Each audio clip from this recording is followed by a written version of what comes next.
Olá pessoal, nós vamos fazer então um resumo referente ao módulo 1A da disciplina de genoma. Então pessoal, somente recordando aí, fazendo feedback em relação aos conteúdos que nós estudamos, é importante a gente definir o que significa o genoma. Então, a gente sabe que se refere à informação genética necessária para codificar todos os processos bioquímicos e desenvolvimento de um indivíduo. Nós temos basicamente dois locais de compartimentos intracelulares nos quais a gente consegue encontrar o nosso material genético. Um deles é o genoma nuclear e o outro é o genoma mitocondrial, que nós iremos abordar um pouco mais na frente. Portanto, para esse módulo, nós focamos justamente aqui no genoma nuclear. Então, é importante reconhecer que no núcleo celular ele é formado por estruturas como, por exemplo, a membrana nuclear. Dentro dessa membrana nuclear tem o nucleoplasma, assim também como existe poros nessa membrana que vão permitir a passagem aqui de determinados elementos, como nós vamos abordar um pouco mais na frente. Adjacente a essa membrana nuclear, nós temos então uma organela denominada retículo endoplasmático, e presente em sua parede, nós temos aí a presença de vários ribossomos, que são organelas que pertencem aí à maquinaria produtora de proteínas. Um outro detalhe importante é que o nosso material genético ele está armazenado na região nuclear em forma de cromatina, e que tem basicamente dois tipos de cromatina, a eucromatina e a heterocromatina. Essa última, ela é identificada uma vez que ela apresenta um material muito mais denso do que a eucromatina. Portanto, é um local onde o nosso material genético se encontra num grau de compactação maior em relação à eucromatina. Nosso material genético, ele praticamente é uma sequência, ele é formado, na verdade, por uma sequência de nucleotídeos, que juntos formam então uma molécula de DNA. E por meio do RNA mensageiro, nós podemos então codificar diferentes tipos de proteínas para diferentes fases e etapas necessárias referentes à demanda celular. Então, nós já sabemos que ela é uma longa macromolécula formada por uma dupla hélice. E dentro dessa molécula nós temos então a presença de unidades nucleotídicas, que são os nucleotídeos, que são formados basicamente por uma base nitrogenada, que pode ser do tipo adenina, guanina, timina ou citosina. E essas bases nitrogenadas, elas estão fazendo ligações com um tipo de açúcar e o fosfato. O açúcar e o fosfato, eles vão se localizarem basicamente ao entorno dessas bases nitrogenadas, formando então esse arcabouço de açúcar-fosfato, que a gente já sabe que vai gerar uma estabilização bem importante para que essa molécula fique com esse formato.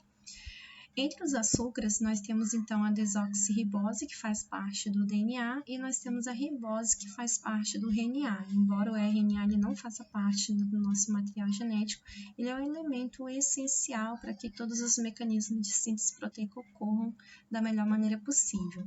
Qual a diferença entre eles? É importante destacar que no carbono 2 dessas moléculas de açúcares, a desoxirribose ela vai apresentar apenas um hidrogênio, e na ribose nós temos a presença de um radical hidroxila, diferenciando então esses dois componentes. Entre as bases nitrogenadas, elas são classificadas em bases púricas, ou purinas, e também em pirimidinas. As púricas, elas são caracterizadas por apresentarem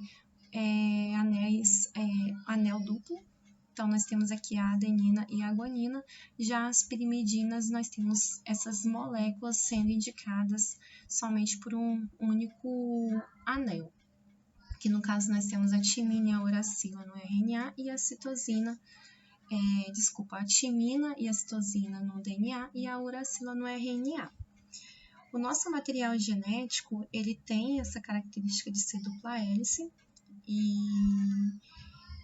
em determinado momento da célula você vai apresentar um determinado grau de compactação. Afinal de contas, nós temos aqui diversas informações, portanto, se não houvesse esse grau de compactação, nós não conseguiríamos passar as nossas informações para as nossas células filhas ou também as nossas células gaméticas. É importante destacar as propriedades químicas dessa molécula de DNA, uma vez que essa propriedade vai fornecer uma estabilização muito boa para essa molécula. Então, a primeira característica que nós temos aqui é que essas bases nitrogenadas elas são pareadas. Então, nós temos aqui a adenina, sendo pareada com a timina, citosina com a guanina. Outro detalhe que nós podemos observar nessa região que essas bases, adenina e timina, elas irão formar aqui uma dupla ligação, que no caso são as pontes de hidrogênio. E aqui, entre a citosina e a guanina, nós temos, então, 3 pontes de hidrogênio e assim por diante. Outro detalhe é que esse arcabouço de fosfato e açúcar também são elementos primordiais para a estabilização dessa dupla hélice.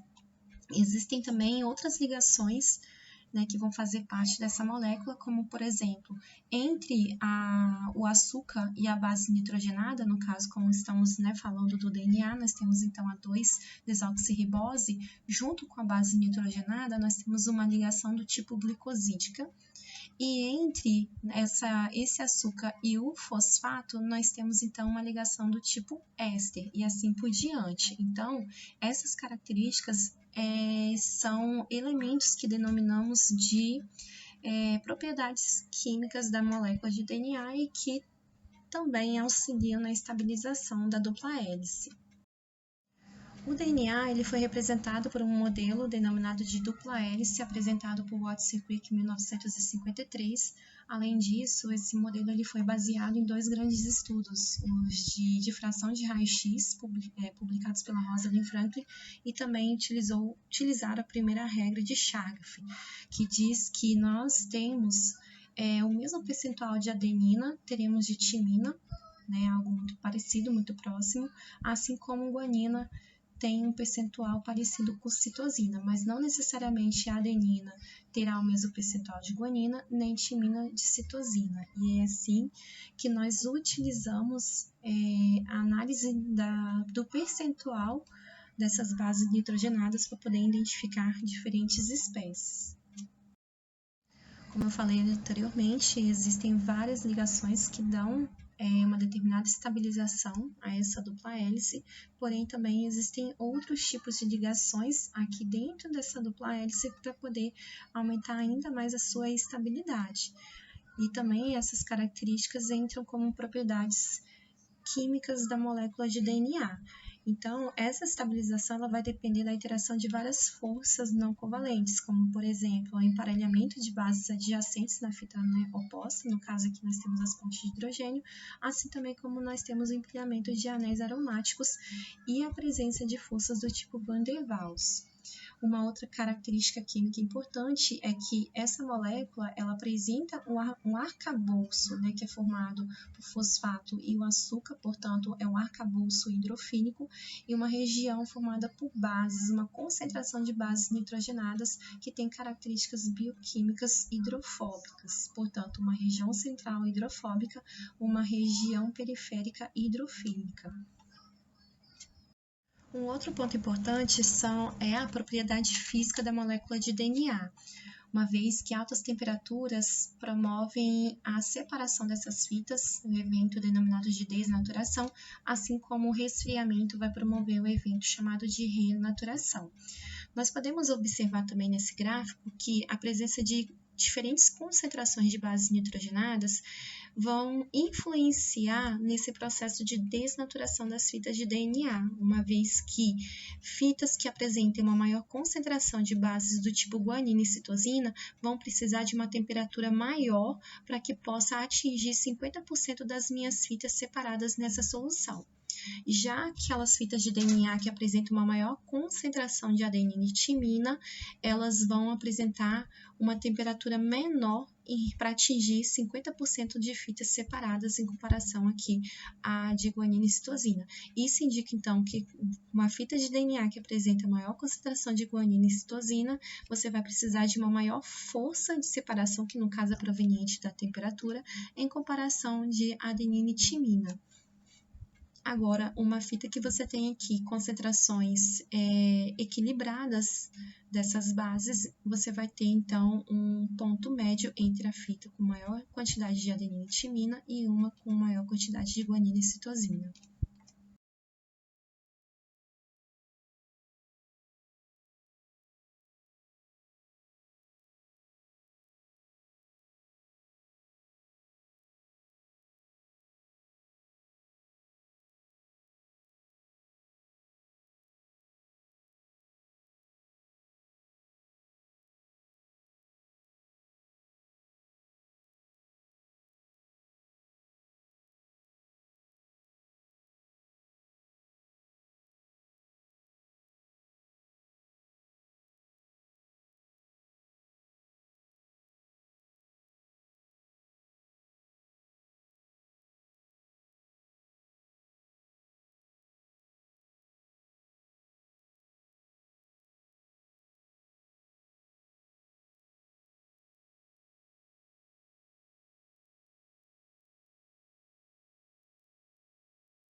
Então, como eu havia falado anteriormente, no processo de duplicação celular, é necessário que esse material genético ele seja compactado.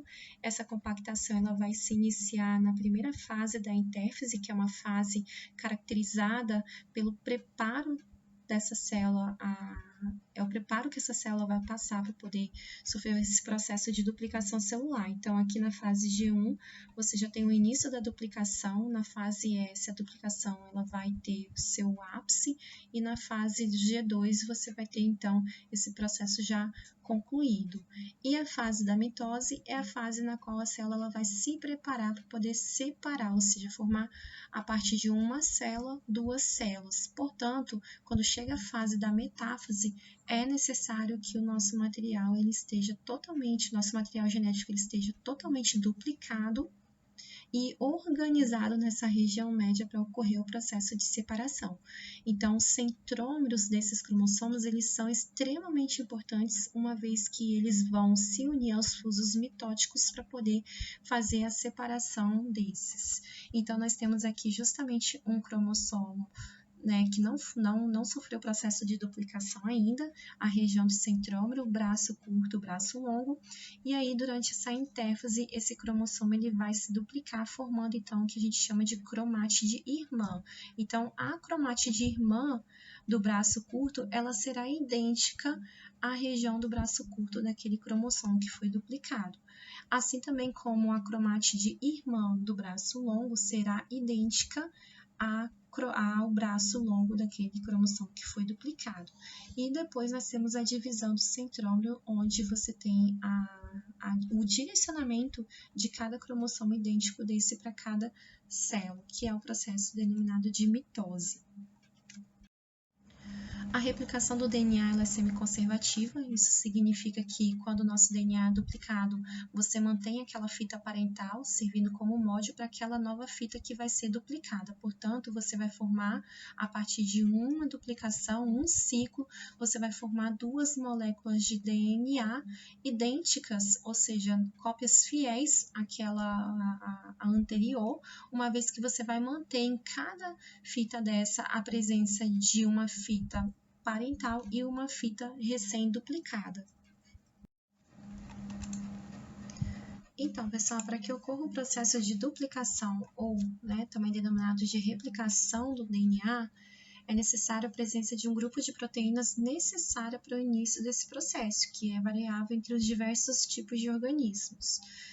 Esse evento, esse conjunto de proteínas para replicação é denominado de replissoma ou replissoma e vai envolver, primeiramente, a presença de proteínas de reconhecimento das origens, que é o local onde vai iniciar o processo de duplicação, que são aquelas proteínas denominadas de ORCs.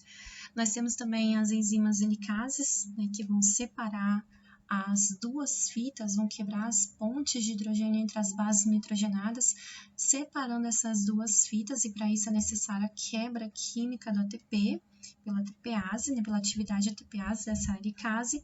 É necessário também uma outra enzima denominada de topoisomerase, que vão aliviar os pontos de tensão geradas em regiões além desse replissoma. E também é necessário as proteínas que vão se ligar àquelas fitas de DNA, além de estabilizando, promovendo também o processo de adição de novas unidades nucleotídicas, que é o evento denominado de elongação. A replicação do DNA é semiconservativa, então vai exigir que as duas cadeias polinucleotídicas que formam a hélice do DNA se separem primeiramente, de modo a expor as bases que irão orientar o emparelhamento dos nucleotídeos para a formação de novas cadeias complementares às cadeias moldes. Então, a separação das duas cadeias da hélice de DNA ocorre à medida que novas cadeias vão sendo sintetizadas. A região de separação das cadeias tem uma forma de letra Y e é denominada de forquilha de replicação. Podemos dizer, então, que a região da junção entre as duas cadeias molde recém-separadas para a replicação e a dupla hélice do DNA que ainda não se separou é a forquilha de replicação, como nós podemos observar nessa imagem. Quanto à síntese de uma nova cadeia, o mais simples seria imaginar que ela ocorra continuamente, no sentido da progressão da forquilha de replicação. No entanto, esse seria um modelo incorreto, pois requeriria que uma das cadeias crescesse no sentido 3', 5'. A explicação para esse aparente paradoxo é que na forquilha de replicação, uma das cadeias é sintetizado por um tipo de polimerase que se move no mesmo sentido do deslocamento da forquilha de replicação. E essa DNA polimerase ela é denominada de Epson. Já a cadeia com polaridade inversa é sintetizada no sentido inverso ao do deslocamento da forquilha de replicação, portanto, também no sentido 5', 3', como nós podemos observar aqui, 5', 3'. Então, a cadeia que cresce no mesmo sentido que o do deslocamento da forquilha de replicação e cuja síntese ocorre continuamente, ela é chamada de cadeia líder ou também de fita contínua. Já a cadeia que cresce em sentido contrário ao do deslocamento da forquilha de replicação e cuja síntese ocorre descontinuamente, formando essas falhas, é o que a gente chama, formando esses pedaços, é o que a gente chama de cadeia tardia ou cadeia retardada ou também fita descontínua. esse modo de replicação do DNA, em que uma das cadeias é sintetizada continuamente e a outra descontinuamente, é chamado de síntese descontínua.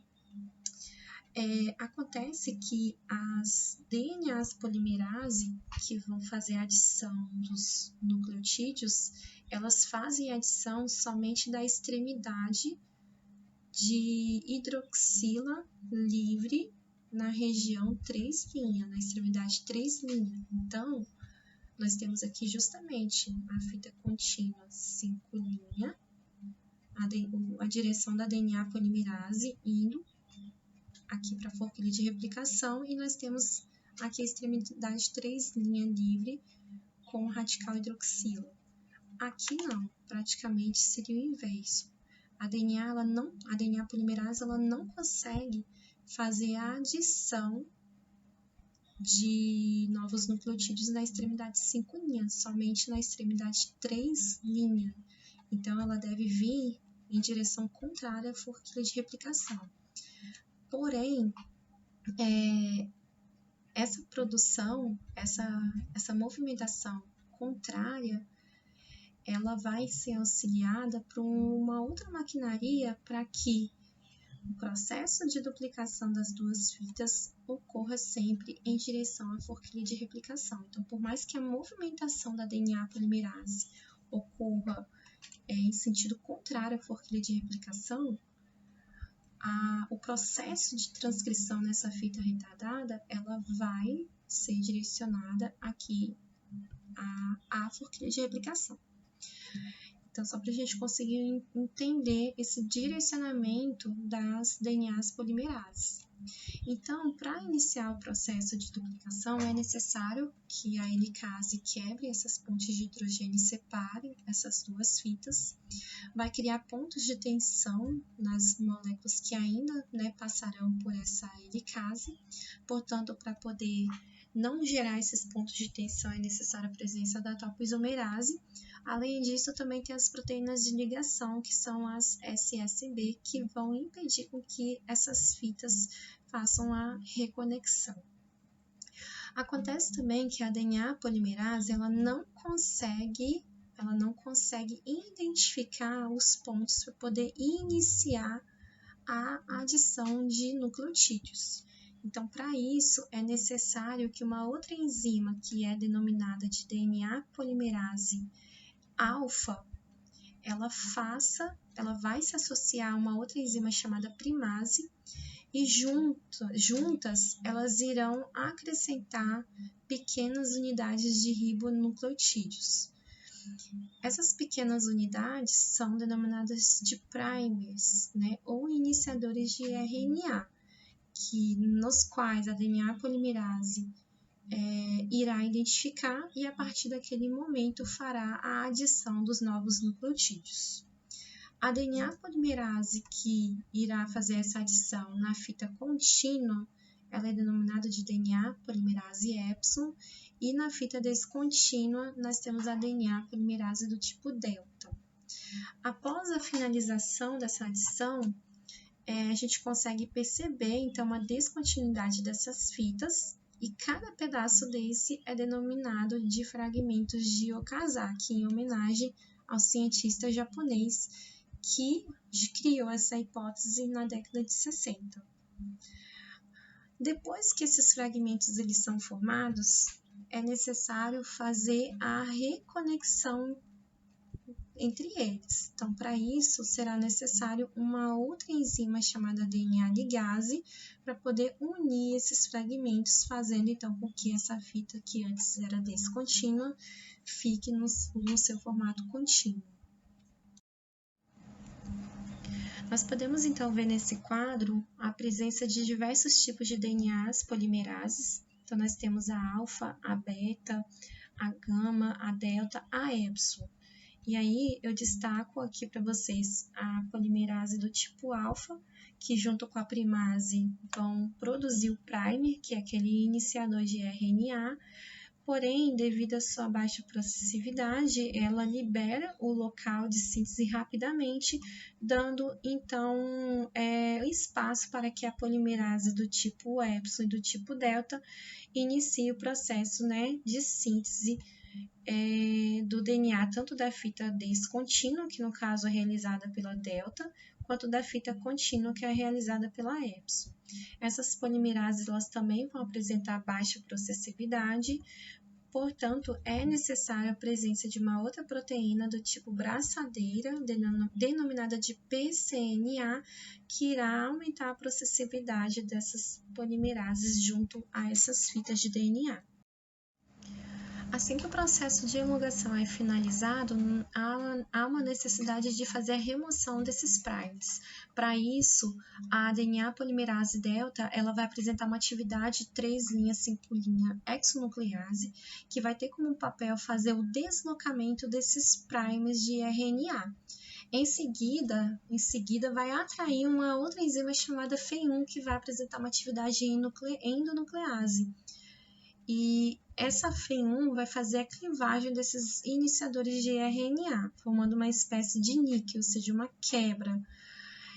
E em seguida, a extremidade 3' hidroxila vai ser posteriormente ligada à extremidade 5' fosfato do nucleotídeo adjacente pela mesma DNA que faz a ligação dos fragmentos de Okazaki, que no caso é a DNA ligase. É importante, então, deixar claro para vocês a direção da DNA polimerase. Então, tanto na fita contínua quanto na fita descontínua, o processo de replicação ocorre em direção à forquilha de replicação. Porém, é importante que fique claro para vocês que a polimerase ela vai fazer a adição de novos nucleotídeos na extremidade 3' hidroxila livre. Portanto, aqui a gente consegue ver o direcionamento correto dela, mas se ela for fazer esse mesmo direcionamento na fita oposta, praticamente ela iria contra a forquilha de replicação. Então, para que isso não aconteça, você tem a adição de pequenos primers, de pequenos fragmentos de RNA, formando então justamente aquela extremidade 3' hidroxila livre para que a DNA polimerase faça a adição de novos nucleotídeos. Então, você tem aqui esses fragmentos sendo formados em direção à forquilha de replicação. Então, você vê aqui, observe a adição de um primer e a direção da polimerase. Adição de um primer e direção da polimerase. Adição de um primer e direção à polimerase.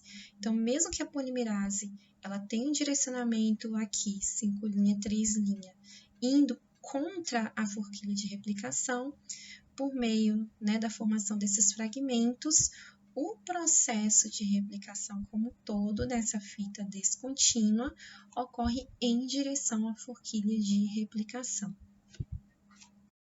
Um outro conteúdo importante que nós estudamos é a primeira etapa do processo de síntese proteica, que é um evento denominado de transcrição, onde a partir de determinadas regiões da molécula de DNA, a gente consegue tirar essas informações em forma de RNA mensageiro para posteriormente esse RNA entrar no processo de tradução e produto final, a proteína sendo formada. Então, é importante que vocês diferenciem os processos de transcrição em relação à duplicação, pois em algumas turmas eu percebi que houve muita confusão nos dois processos.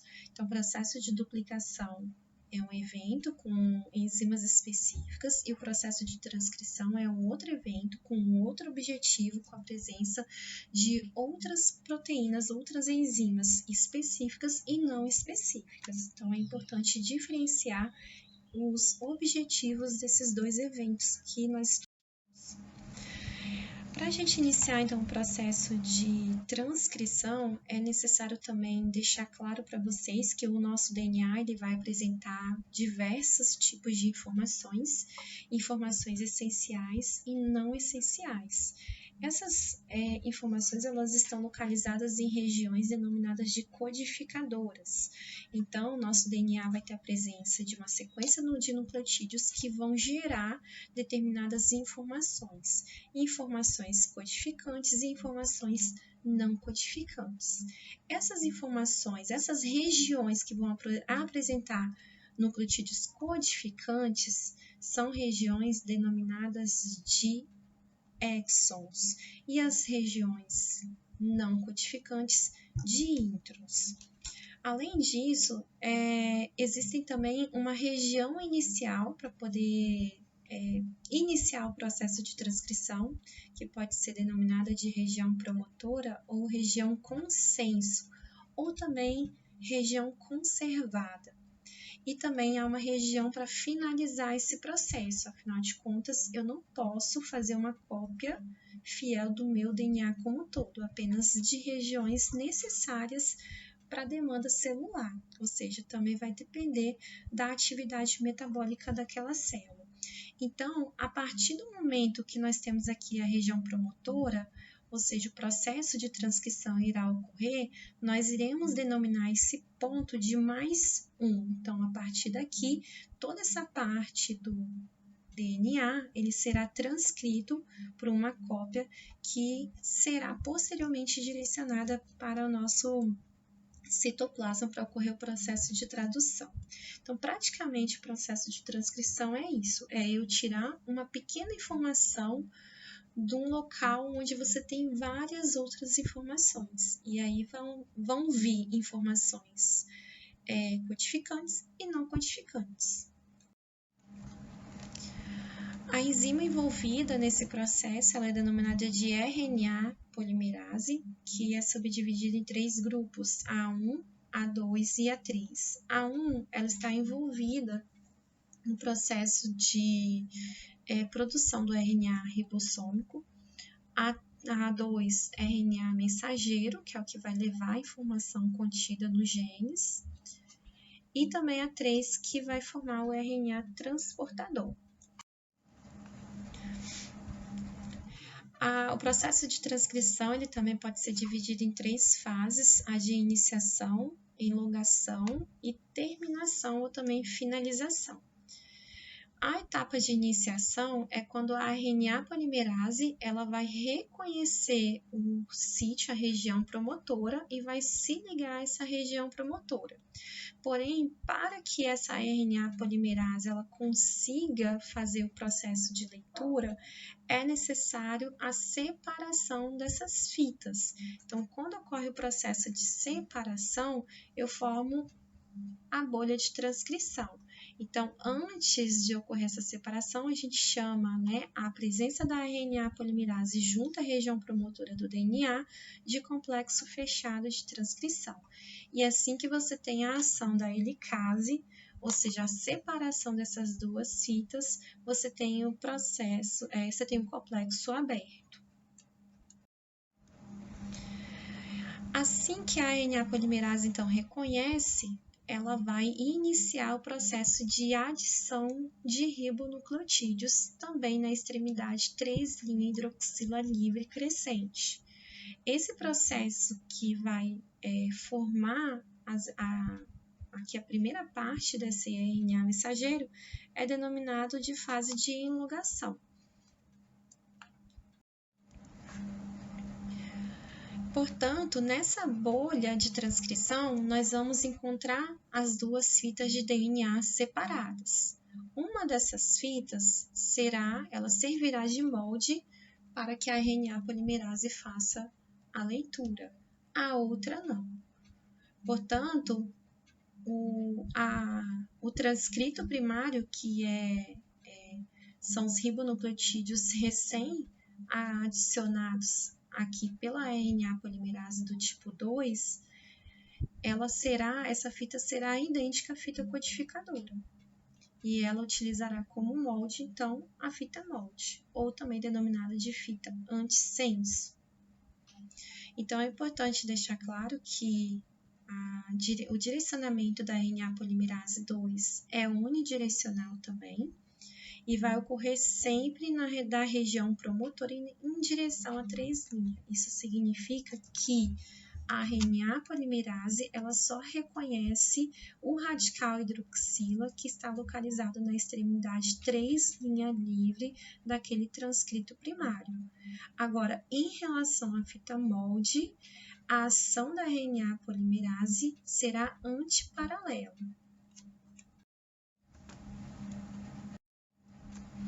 Aqui nós temos mais uma foto do local de adição de um novo ribonucleotídeo, sempre em direção 5', 3', uma vez que na extremidade 3' você vai apresentar um radical hidroxila livre.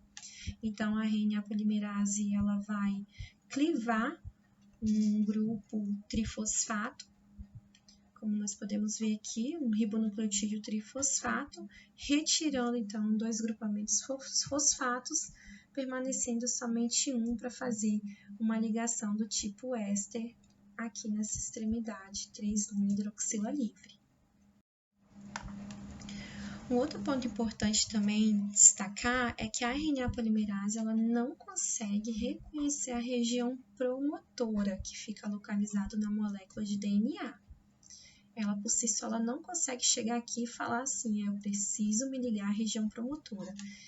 Essas regiões promotoras são também denominadas de regiões conservadas, ou seja, são sequências conservadas de nucleotídeos que vão sinalizar o início da transcrição daquela molécula de DNA. Uma das mais famosas, então, é o Tata Box. Então, a RNA polimerase 2 ela não consegue reconhecer o Tata Box.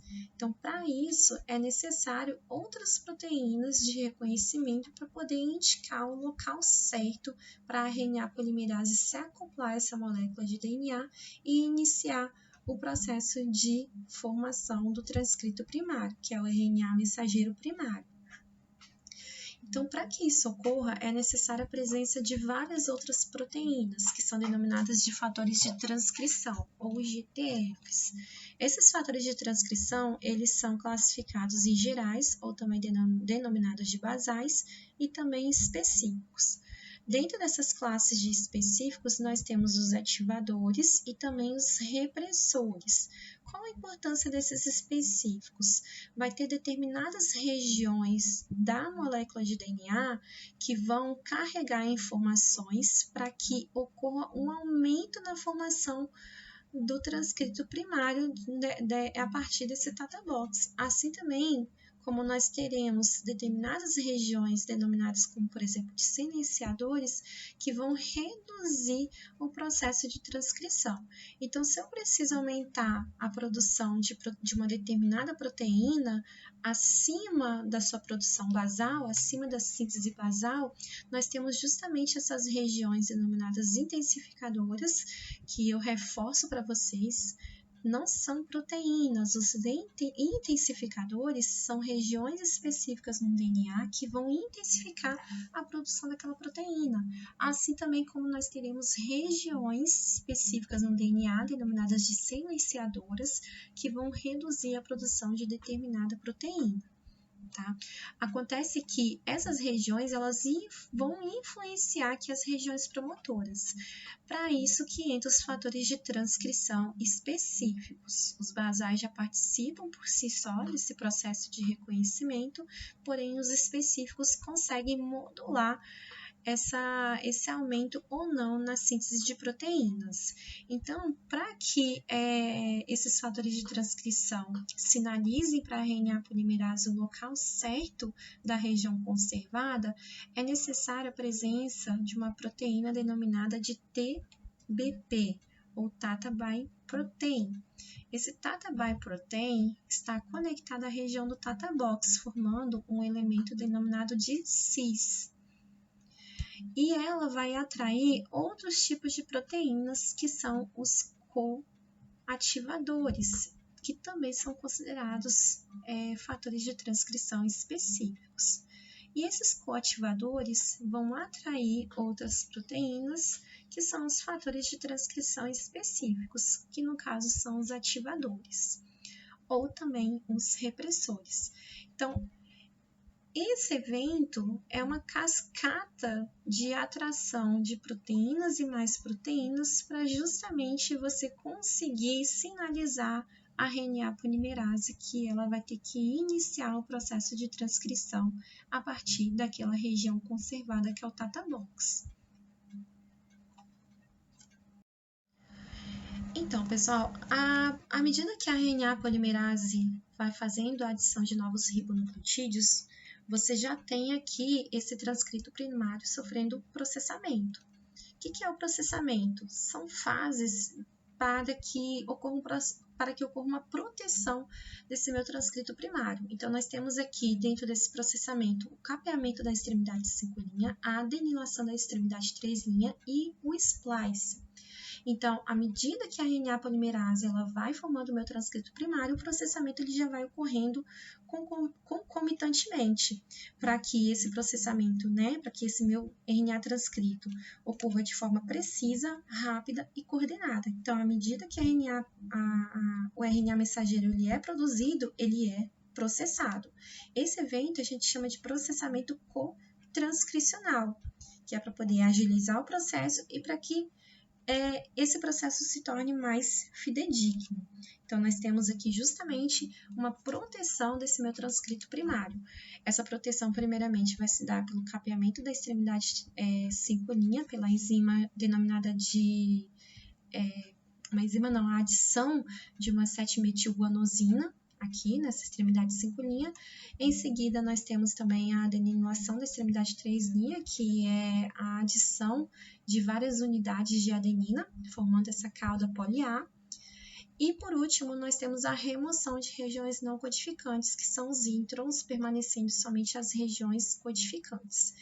Além da proteção desse meu transcrito primário por meio do capeamento e da adenilação, uma outra função desse processo, além de proteger, é também fazer o transporte e a tradução do RNA mensageiro. Vocês vão ver que lá na frente, no processo de tradução, para que os ribossomos reconheçam os pontos específicos desse transcrito primário, é necessário, então, a presença do capeamento dessa extremidade 5' e também da cauda poli-A.